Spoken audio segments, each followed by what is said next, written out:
So. Wow, that's so beautiful. Next up is Tiffany Miller-Russell and Erin Robertson.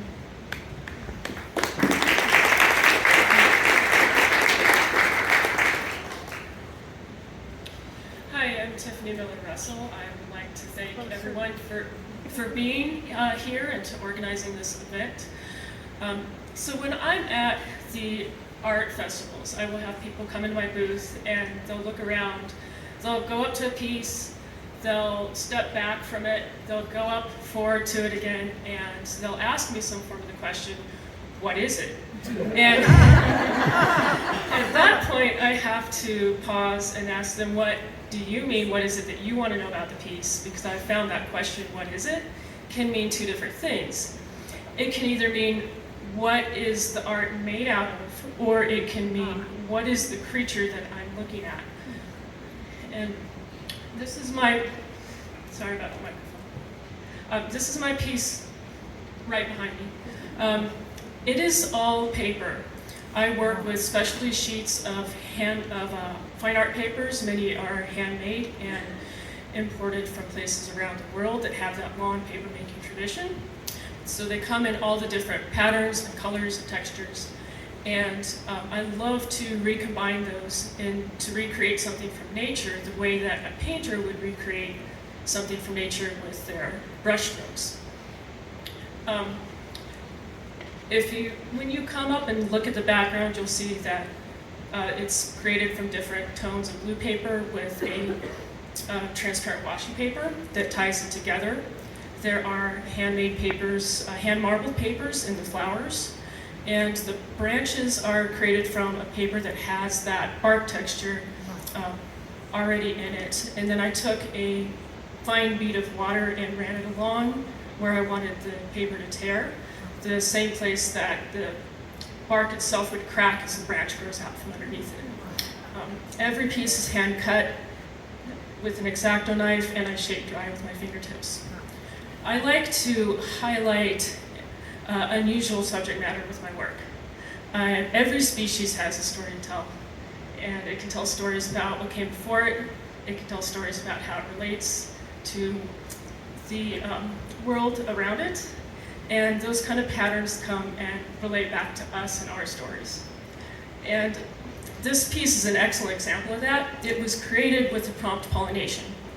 And when you think about pollination, you think about bees and butterflies, hummingbirds. If you know about the subject, you might think a little bit more and remember about bats and beetles and moths and even flies, but how much further can we dive into this topic?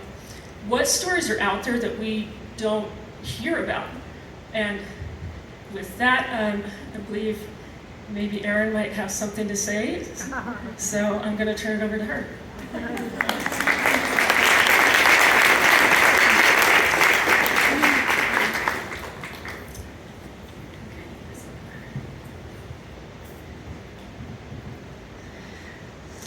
So we did not know until today that the pairing was random. Tiffany and I were sure that we were assigned together because she has illustrated a coloring book on pollinators, and my master's thesis is on pollination biology.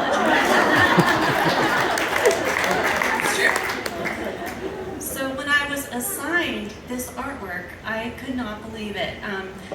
Right on the blurb on her website about it, she has the scientific names. And I was given an animal, a plant, a place, and a form of pollination that I had never heard of before. So there was a lot to work with there. I started out by delving into the natural history of the Noronha skink, the Mulungu tree, Fernando de Noronha, this archipelago off of Brazil, and Saurophily, this form of pollination by reptiles, which is very unusual. So throughout my research, I kept coming across this theme of the universe provides. Because the Mulungu tree blooms during the dry season, and each flower only blooms for 2 days, and it only holds nectar, each one, for 1 day. but there's enough moisture there to support the wildlife in this island through the dry season until the rains come. And then secondly, I learned that the Noronha skink's closest relative is not from mainland Brazil, it's from Africa. So these skinks rafted across the Atlantic and landed on this island that had what they needed to survive. In much the same way that Tiffany and I were paired and that you and I are together today. All the circumstances that have brought us here at this moment right now. So after I did that research, I met with Tiffany and I was able to go into her studio to feel some of these papers that she used and to find out a little bit about what was important to her in this story and in her art. And so, for example, she talked about the rule of thirds in designing her composition. And so that's why I laid my poem out in tercets, in 3-line stanzas, to honor that. She said many times how much we don't know about this kind of stuff, so that's in the title. And she also talked about her preliminary sketches as being thumbnails. And since we were limited to a 1-page poem, all I could do was provide a small thumbnail of the complexity of these relationships.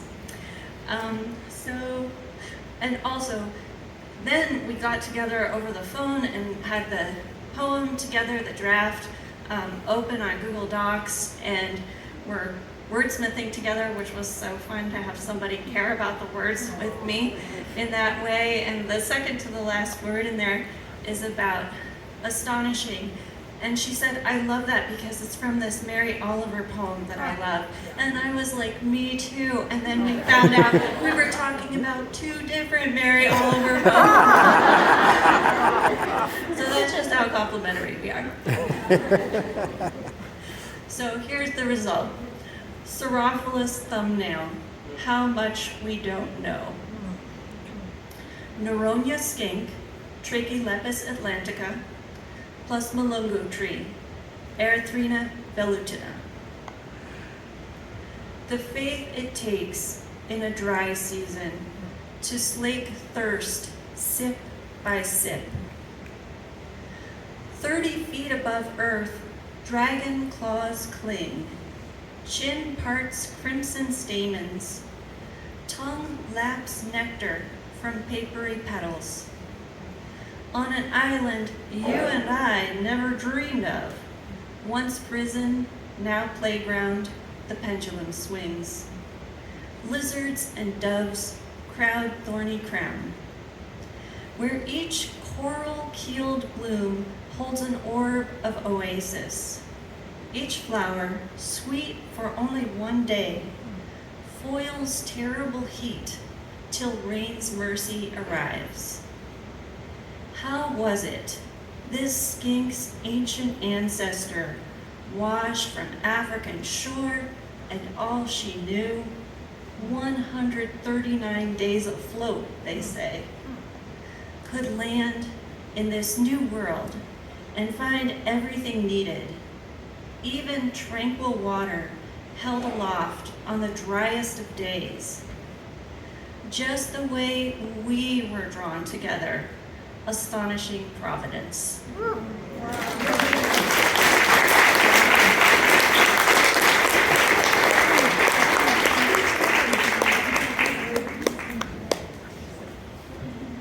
If we had time, I'd love to give 5 moments of silence between each one of these so we can soak all this information in and all this beauty, and it's just amazing. Thank you so much.